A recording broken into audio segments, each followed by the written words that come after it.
મુજબ તો શાળાએ એડમિશનની પ્રક્રિયા એવી છે કે બાળકની પરીક્ષા પૂર્ણ થાય પછી એ પાસ થાય, એના પછી એને જે શાળામાં પ્રવેશ લેવો હોય એ શાળામાં એની એપ્લિકેશન આપીને એનું ધોરણ જે પાસ થયું એના આગલા ધોરણમાં જવા માટેની જે માર્કશીટ છે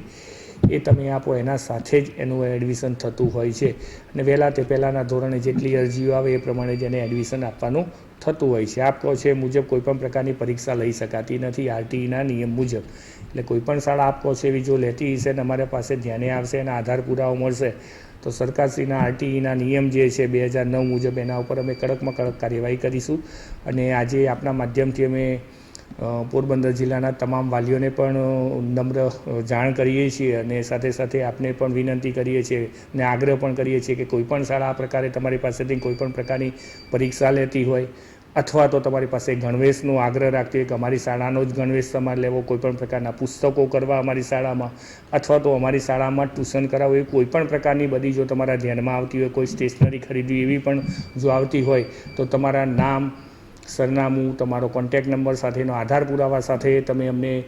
જિલ્લા પ્રાથમિક શિક્ષણાધિકારીને જો તમે અરજી મોકલી આપશો તો 100% અમે એના ઉપર ધ્યાને મૂકીશું. અને જે શાળા પણ આવું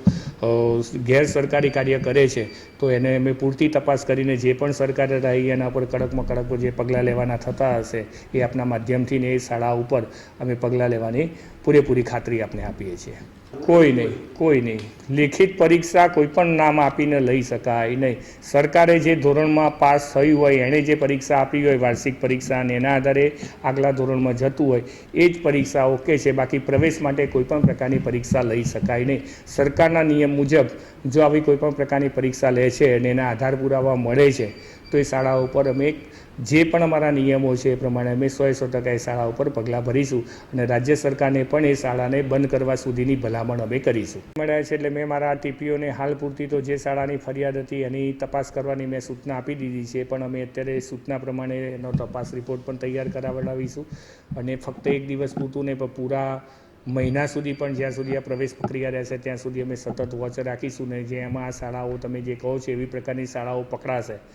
તો અમે તમને ખાતરી આપના માધ્યમથી આપીએ છીએ કે અમે એના ઉપર પૂરેપૂરા એક્શન લઈશું અને શાળા બંધ કરવા સુધીની ભલામણ અમે રાજ્ય સરકારને કરીશું.